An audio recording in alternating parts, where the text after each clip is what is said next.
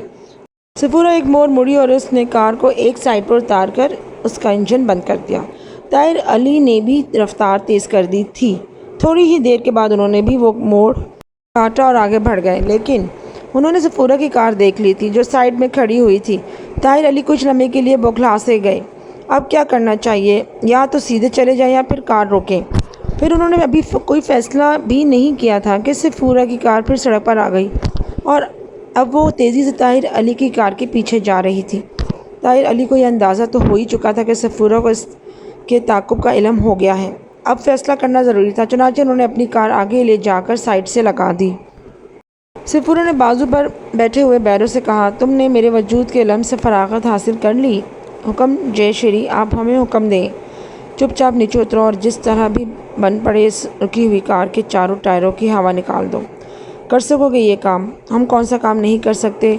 تم ہمارے ننھے سے وجود پر نہ جاؤ، ہمیں حکم دو، کریں گے۔ ٹھیک ہے، میں اس کار کے آگے لے جا کر روکوں گی، دروازہ کھول کر نیچے اترو گی، وہیں سے نیچے اتر کر اپنا کام تم لوگ شروع کر دینا۔ حکم مہاشری، بیرو نے کہا۔ سفورہ نے تھوڑے فاصلے پر کار روک دی اور پھر دروازہ کھول کر نیچے اتر آئی۔ اس کے ہونٹوں پر مسکراہٹ تھی۔ طاہر علی اپنی کار کے اسٹیئرنگ پر سیدھے بیٹھے ہوئے تھے۔ بڑی کیا بات ہے، جیمز بانڈ بنے ہوئے ہیں، میرا پیچھا کر رہے تھے؟ ہاں، دیکھنا چاہتا تھا کہ تم کار کتنی رفتار سے چلاتی ہو۔ دیکھا؟ سفورہ بیٹا دیکھو، ابھی سمجھا رہا ہوں، باپ ہوں اور محبت سے سوچ رہا ہوں تمہارے بارے میں۔ تمہارے راستے غلط ہیں بیٹا، واپس آ جاؤ، دوسری صورت میں مجھے سختی کرنا پڑے گی۔ مزہ آئے گا ڈیڈی، مزہ آئے گا، آپ کو خوشی ہوگی کہ آپ کی بیٹی کس قدر بول ہے اور کیا کیا کچھ کر سکتی ہے۔ ڈیڈی، آپ کی بیٹی کے سامنے آپ کی ایک نہیں چلے گی، آپ ہر مرحلے پر شکست کھائیں گے۔ ظاہر ہے نہ آپ مجھے کوئی نقصان پہنچا سکتے ہیں اور نہ میں آپ کو کوئی نقصان پہنچا سکتی ہوں، ہمارے درمیان تو صرف کھیل ہوگا، کیا سمجھے؟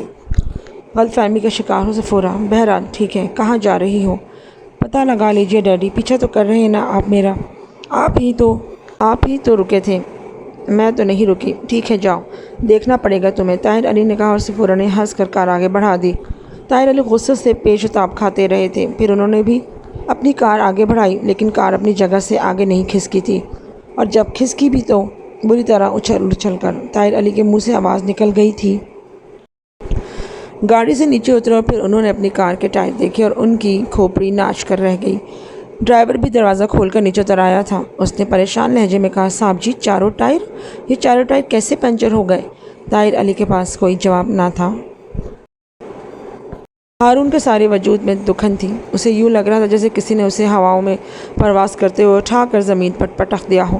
ماضی کی کہانیاں کچھ بھی ہو، بچپن میں برا نہیں گزرا تھا، ایک عجیب سی برتری اسے حاصل تھی، یوں لگتا تھا جیسے وہ اس گھر کا کوئی فرد نہ ہو جس گھر میں وہ پرورش پا رہا ہو، بلکہ کوئی بلند ہستی ہو۔ حالانکہ بسا اوقات اسے اپنی یہ برتری بری لگنے لگتی تھی۔ ایک بچے کی حیثیت سے اس کا دل چاہتا تھا کہ وہ بھی گلی محلوں میں کھیلے کودے، شمسہ اور عنایت کے ساتھ لڑائی کرے، مار پیٹ کرے، لیکن ایسا نہیں ہوتا تھا۔ اگر کبھی عنایت اس کی برابری کرنے کی کوشش کرتا تھا تو حمایت علی چچا اسے بری طرح پیٹ کر رکھ دیتے تھے۔ ایک دو بار تو ان کے منہ سے کچھ اس طرح کے الفاظ بھی نکل گئے تھے کہ تو اپنی اوقات میں رہ کس کی برابری کر رہا ہے۔ اس وقت تو یہ الفاظ ہارون کے سمجھ میں نہیں آئے تھے، لیکن کبھی کبھی وہ یہ سوچنے لگتا تھا کہ ان الفاظ کا مطلب کیا تھا۔ اس کا اندازہ تو اسے آہستہ آہستہ ہو گیا تھا، اس وقت جب اس نے ہوش سنبھالا تھا کہ وہ حمایت علی کا بیٹا نہیں ہے۔ ویسے بھی وہ انہیں چچا کہتا تھا، اگر وہ حمایت علی کا بیٹا بھتیجا بھی ہے تو بھی اس پر برتری کی کیا فوقیت یا نوعیت تھی۔ بہرحال یہ سب ماضی کی باتیں تھیں۔ پتہ نہیں اس صندوقچی میں کیا تھا جو عنایت لے کر بھاگ گیا تھا۔ یہ ساری باتیں جب بھی اس کے دل میں آتی تھیں پریشان ہو جاتا تھا۔ اس نے آہستہ آہستہ اپنے آپ کو سنبھال لیا تھا اور ان تمام باتوں کو ذہن سے نکال دیا تھا۔ افشاں اتنی ہی اچھی بیوی ثابت ہوئی تھی اس کے لیے کہ افشاں نے اسے سب کچھ بھلا دیا تھا۔ پھر اشر کی آمد ہوئی تھی اور دونوں میاں بیوی نے اشر کو ایک بہترین کردار کا مالک بنا دیا تھا۔ جو کچھ ہوا تھا اس کا تو انہوں نے کبھی خواب میں بھی تصور نہیں کیا تھا۔ بہرحال وہ بہت دیر تک سوچوں میں ڈوبا رہا اور پھر اس کے بعد نیند نے اسے اپنی آغوش میں لے لیا۔ نیند ماں کی طرح ہوتی ہے، سکون بخش اور دنیا کے جھگڑوں سے نکال دینے والی۔ لیکن پھر تھوڑی دیر کے بعد وہ انہی طلسمی خیالات کا شکار ہو گیا جو اس کی زندگی میں داخل ہوئے تھے تو نکلنے کا نام ہی نہیں لیتے تھے۔ بہت سے پروجیکٹس پر کام کر رہا تھا وہ، بہت سے ویرانوں میں بھی تعمیرات کی تھیں، لیکن یہاں آنے کے بعد جو واقعات پیش آئے تھے وہ ابھی تک ناقابل فہم تھے۔ چندر بدن کہاں تھی؟ اندازہ یہی ہوتا تھا کہ چندر بدن نے اس کا قرب حاصل کرنے کے لیے اپنے راستے صاف کرنے کے لیے افشاں اور اشر کو غائب کر دیا تھا۔ نہیں چندر بدن، بالکل نہیں۔ تو 1000 بار بھی حسن مجسم ہو کر میرے سامنے آ جائے تو میرے لیے افشاں نہیں بن سکتی، اور پھر اشر میری زندگی، میرے وجود کا ایک ٹکڑا، میرا دل، میری جان، میری روح، میری آنکھوں کی روشنی۔ وہ میرا، اور اس کے بعد مجھے کسی اور رشتے کی حاجت نہیں ہے۔ چندر بدن، اگر تیرے ہاتھوں افشا کو کوئی نقصان پہنچا تو تصور نہیں کر سکتی کہ میں کیا کروں گا۔ میں زمین و آسمان ایک کر دوں گا۔ وہ بستر پر اٹھ کر بیٹھ گیا۔ دل پر سخت وحشت سوار تھی۔ یہ وحشت اسے خیمے سے باہر لے آئی۔ کائنات اسے ایک بھیانک خلا لگ رہی تھی۔ ہر طرف ہو کا عالم تھا۔ اس کی آنکھوں میں خون سا اتر آیا اور اس کے حلق سے آواز نکلی، میں تجھے تلاش کر کے چھوڑوں گا، میں تجھے تلاش کر کے چھوڑوں گا۔ وجود میں لاوا سا بھر گیا۔ آہستہ آہستہ اس کے قدم ان ڈھلانوں کی طرف اٹھتے چلے گئے۔ وہ بالکل دیوانگی کے عالم سے آگے بڑھ رہا تھا اور اسے احساس نہیں تھا کہ رات کی ان تاریکیوں میں اس نے کتنا فاصلہ طے کر لیا ہے۔ پھر بہت دور اسے روشنیاں نظر آئیں، مدھم مدھم روشنیاں، اور اسے یاد آ گیا کہ اس دن جب وہ اپنے خیمے سے باہر نکل کر آیا تھا اور ایسی روشنیوں کو دیکھتا ہوا صاحب پور کے جنوبی علاقے میں نکل آیا تھا، جہاں کھنڈرات نہیں تھے بلکہ خانہ بدوشوں کے خیمے لگے ہوئے تھے۔ یہ وہی سمت تھی۔ وہ آگے بڑھتا چلا گیا، لیکن اس بار ذرا روشنیاں مختلف سی تھیں۔ یوں لگ رہا تھا جیسے جگہ جگہ آگ لگائی گئی ہو۔ پھر اچانک ہی اسے فضا میں گوشت جلنے کی چراند بھی اڑتی ہوئی محسوس ہوئی۔ بات سمجھ میں نہیں آ رہی تھی۔ وہ آگے بڑھتا رہا۔ اس کی متجسس نگاہیں ان روشنیوں کا جائزہ لے رہی تھیں اور رفتہ رفتہ اسے احساس ہوتا جا رہا تھا کہ یہ جلتے ہوئے خیمے تھے۔ بدوشوں کے یہ خیمے، جنہیں وہ پہلے بھی دیکھ چکا تھا، بے شمار خیمے جل کر راکھ ہو چکے تھے۔ بہت سے آگ میں لپٹے ہوئے تھے اور بہت سو میں سے دھواں اٹھ رہا تھا۔ غالباً ان خیموں میں انسان بھی جلے تھے، کیونکہ اب اٹھنے والے دھوئیں سے گوشت جلنے کی بدبو شدت اختیار کرتی جا رہی تھی۔ ہارون کے قدم برق رفتاری سے آگے بڑھنے لگے۔ یہ کیا قصہ ہے؟ اور پھر وہ ان جلتے ہوئے خیموں کے پاس پہنچ گیا۔ اندازہ بالکل صحیح تھا۔ یہی وہ خیمے تھے جہاں اس نے چندر بدن کو رقص کرتے ہوئے دیکھا تھا۔ انہی میں خانہ بدوش رہتے تھے، مگر یہ سب کیا ہے؟ اس کی سمجھ میں کچھ نہیں آ رہا تھا۔ یہ جلے ہوئے انسان دیکھے، جن میں سے کچھ کے بدن خیمے سے باہر آ گئے تھے، لیکن وہ مر چکے تھے۔ وہ خیموں کے درمیان چکراتا ہوا پھر رہا تھا۔ پھر اس کے حلق سے ایک تیز آواز نکلی، چندر بدن، چندر بدن، میرے سامنے آ، میرے سامنے آ چندر بدن۔ کہاں ہے تو؟ میری افشا کہاں ہے؟ میرا اشر کہاں ہے؟ بدبخت عورت، کہیں تو انہیں یہاں تو نہیں لے آئی تھی؟ چندر بدن، اگر تو یہاں ہے تو میرے سامنے آ۔ ہارون رندھی ہوئی آواز میں چیختا ہوا خیموں کے درمیان چکراتا پھر رہا تھا۔ پھر اچانک ہی اسے قدموں کی آہٹ سنائی دی اور وہ چونک کر پلٹا۔